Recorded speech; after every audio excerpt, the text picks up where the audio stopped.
जय हिंद साथियों। उपचुनाव के एक ऐसे सर्वे ने उत्तर प्रदेश में भारतीय जनता पार्टी के अंदर और बसपा के अंदर मचा दी है खलबली, सनसनी। एक ऐसा सर्वे सामने आया है जिनमें भारतीय जनता पार्टी और बसपा यानी मायावती की पार्टी की हालत बद से बदतर हो रही है साथियों।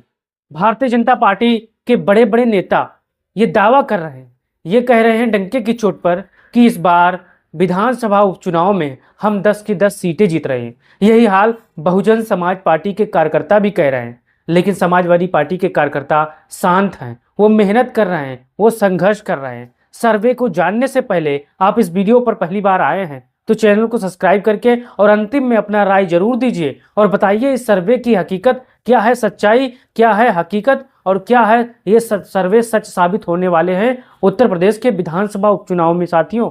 पहला नंबर पर आता है वो सर्वे का सैंपल साइज कितना साथियों। तो ये जो सैंपल साइज है ये गोदी मीडिया ने सर्वे किया है साथियों। गोदी मीडिया का जो अंदरूनी सर्वे है वो लगातार सोशल मीडिया पर वायरल हो रहा है। अभी यहाँ पर चुनाव के डेट नहीं आए, अभी यहाँ प्रत्याशियों के डेट नहीं आए, लेकिन यहाँ पर ओपिनियन सर्वे में, गोदी मीडिया के ओपिनियन सर्वे में भारतीय जनता पार्टी और बसपा की हालत एक समान है साथियों।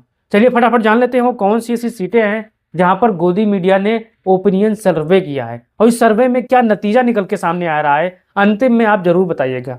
कुंद्रकी विधानसभा उपचुनाव को लेकर गोदी मीडिया ने एक ऐसा सर्वे किया है, एक ऐसा ओपिनियन पोल, लोगों से बातचीत की है, वहां पर महंगाई पर बात की है, बेरोजगारी पर बात की है और यहाँ पर कानून व्यवस्था के मुद्दे पर बात की है। तो वहाँ पर जितने भी लोग वहाँ पर उनसे सवाल पूछा है 90% लोग यहाँ पर सब ने एक सुर में जवाब दिया है और कहा है सरकार से अब कुछ उम्मीद नहीं की जा सकती। महंगाई बेरोजगारी को लेकर जनता काफ़ी परेशान है। सर्वे का आधार महंगाई था, बेरोजगारी था और कानून व्यवस्था था साथियों।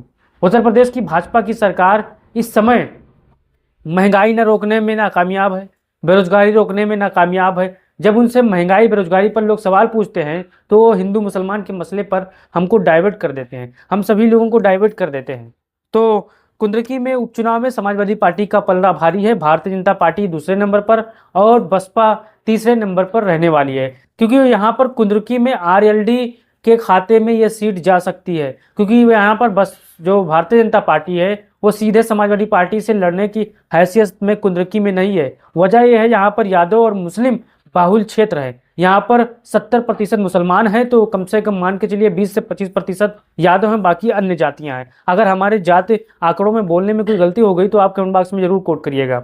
तो कुंद्रकी में माहौल जबरदस्त है, सपा के पक्ष में है और ये सीट भारतीय जनता पार्टी और आरएलडी के गठबंधन के तहत आरएलडी यहाँ पर मुस्लिम उम्मीदवार उतार सकती है समाजवादी पार्टी के वोटरों को रोकने के लिए साथियों। तो आरएलडी यहाँ पर बहुत ही बुरी तरीके से हारेगी क्योंकि यहाँ पे समाजवादी पार्टी का जलवा है और यहाँ से संभल से जो सांसद हैं शफीकुर रहमान बर्ग के पोते जियाउर रहमान बर्ग, वो बड़ा मेहनत कर रहे हैं साथियों। फिर दूसरे नंबर पर आता है मझवा सीट। मझवा सीट पर भी यहाँ पर गोदी मीडिया ने सर्वे किया। अब सर्वे का आधार आप सभी जानते हो, 90% गोदी मीडिया के कार्यकर्ता वहाँ पर थे। तो लेकिन जब वहाँ पे आम जनता के बीच में गए, गाँव में लोग गए, गाँव के किसानों से जब बात की तो जनता ने वहाँ पर हकीकत बता दिया। मझवा में कहा कि यहाँ पर बहुत ही ज़बरदस्त हालत ख़राब है, छुट्टा जानवरों को लेकर, महंगाई को लेकर, बेरोजगारी को लेकर। वहाँ पर लोगों ने रोड को दिखाया, जो गांव में रोड आ रही है वो पानी भरे हुए थे, इतना पानी था उसमें कि नज़र नहीं आ रहा था कि ये तालाब है या रोड है साथियों। तो मझवा में भी भारतीय जनता पार्टी का हालत बहुत ख़राब है और बसपा का हालत भी तीसरे नंबर का है। मझवा में समाजवादी पार्टी का ज़बरदस्त यहाँ पर लहर हो रहा है साथियों, मचा है लहर। फिर चलते हैं करहल की तरफ। करहल में जब गोदी मीडिया के सर्वे ने लोगों से बात की ऑफ कैमरा ऑन कैमरा दोनों, तब 90% लोगों ने भारतीय जनता पार्टी के खिलाफ ही बोला। करहल को लेकर जिस हिसाब से भारतीय जनता पार्टी का रवैया है वो बहुत ही खराब है साथियों, क्योंकि यहाँ पर एक खबर सामने निकल कर आ रही है। आपने देखा होगा सोशल मीडिया पर कि जितने यादव मुस्लिम और ओबीसी अधिकारी थे, यानी चाहे वो पुलिस विभाग में हो, चाहे लेखपाल हो, चाहे कानून को हो, यहाँ पर उनको हटाया जा रहा है। क्यों हटाया जा रहा है? क्योंकि ये समाजवादी पार्टी की मदद कर सकते हैं, इसलिए यहाँ पर आप बताइए क्या ऐसा करना उचित है? अगर ये खबर सत्य है तो क्या ये करना उचित है साथियों? आप कमेंट बॉक्स में राय दीजिए। करहल में समाजवादी पार्टी पहले स्थान पर है, दूसरे स्थान पर काफ़ी दूरी पर भारतीय जनता पार्टी है और बसपा के लोग 10 से 15 हज़ार वोट यहाँ पर पा जाएंगे और कोई बड़ी बात नहीं है साथियों। फिर मिल्कीपुर में समाजवादी पार्टी भी यहाँ पर लड़ाई में है, बड़ी मजबूत लड़ाई में है। मिल्कीपुर की जो हम बात करें, मिल्कीपुर में अवधेश प्रसाद के बेटे को हो सकता है अखिलेश यादव प्रत्याशी बना दे। यहाँ के जो लोकल पत्रकार हैं, जो लोकल विचारधारा मतलब लोकल लोगों से जब बात हो की है तो एक बात सामने निकल कर आई, क्योंकि यहाँ पर भी अभी वो महंगाई बेरोजगारी का मुद्दा ठंडा नहीं हुआ है, वही मुद्दे हैं, जस के तस मुद्दे हैं। तो यहाँ पर मिल्कीपुर में समाजवादी पार्टी आज भी पहले स्थान पर है, दूसरे स्थान पर भारतीय जनता पार्टी है और तीसरे स्थान पर वोट कटवा पार्टी बसपा है साथियों। फिर चलते हैं मीरापुर की तरफ। मीरापुर में समाजवादी पार्टी और भाजपा में कड़ाके की टक्कर है। जब यहाँ पर भी पत्रकार भाइयों ने सवाल किया महंगाई पर, बेरोजगारी पर, कानून व्यवस्था पर, रोड के मुद्दे पर और जो ये तालाब बना हुआ रोड उस पर मुद्दे पर लोगों से, तो उन्होंने एक स्वर में कहा कि इतना चीज़ तो हम समाजवादी पार्टी के सरकार में नहीं देखते आए। अगर अखिलेश यादव से एक बार सिफारिश कर देते तो अखिलेश यादव एक बार ये पर जरूर काम करते, लेकिन भारतीय जनता पार्टी के लोग कान में तेल डालकर सोए हुए हैं। वोट लेना होता है तब हिंदू मुसलमान करा के आते हैं, वोट ले लेते हैं, लेकिन जब काम करने की बारी आती है तब लोग परेशान हो जाते हैं साथियों। तो मीरापुर में भी हाल खराब है भारतीय जनता पार्टी का। कटेहरी में भी समाजवादी पार्टी काफ़ी अच्छी स्थिति में है सर्वे का आधार पर, और ये जो गोदी मीडिया का ओपिनियन पोल है इसके आधार पर भी समाजवादी पार्टी पहले स्थान पर है, क्योंकि आपने देखा होगा यहाँ पर समाजवादी पार्टी का गढ़ रहा है कटेहरी। तो कटेहरी में अखिलेश यादव की बढ़िया स्थिति है। फिर आता है 7वें नंबर पर फूलपुर की जिम्मेदारी समाजवादी पार्टी ने अपने वरिष्ठ नेता को दे दी है, लेकिन वहीं पर भारतीय जनता पार्टी ने अपनी इस सीट की जिम्मेदारी स्टूल मंत्री केशव प्रसाद मौर्य को सौंप दी है।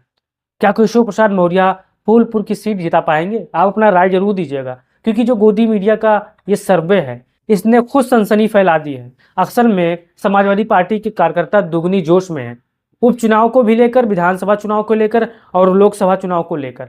अखिलेश यादव जब भी कोई कार्यकर्ता को जीत नहीं मिली, अचानक वो जीत का स्वाद चखता है तो कोई गलती नहीं करता। इसलिए समाजवादी पार्टी के कार्यकर्ता लगातार साइलेंट होकर उन क्षेत्रों में काम कर रहे हैं, उन जगह काम कर रहे हैं जहां उनकी ज़रूरत है साथियों।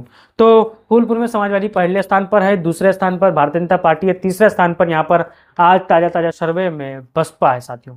बसपा ने यहाँ पर पहले ही फूल प्रत्याशी घोषित कर दिया है, लेकिन वोट कटवा के रूप में ये साबित होंगे। आप नोट कर लीजिए, अगर बसपा के साथी हो तो बसपा का पूरे 10 सीटों पर कहीं खाता नहीं खुलेगा, ये आप लिख लीजिए, क्योंकि ये पार्टी ऐसी है जो इशारे पर, किसी के इशारे पर चुनाव लड़ती है और किसी इशारे पर अपना प्रत्याशी डिक्लेयर करती है। तो यहाँ पर फूलपुर में भी समाजवादी पार्टी पहले स्थान पर है। सीसामऊ की बात करें, सीसामऊ में समाजवादी पार्टी के प्रति संपत्ति है, ये कहना है लोकल पत्रकारों का।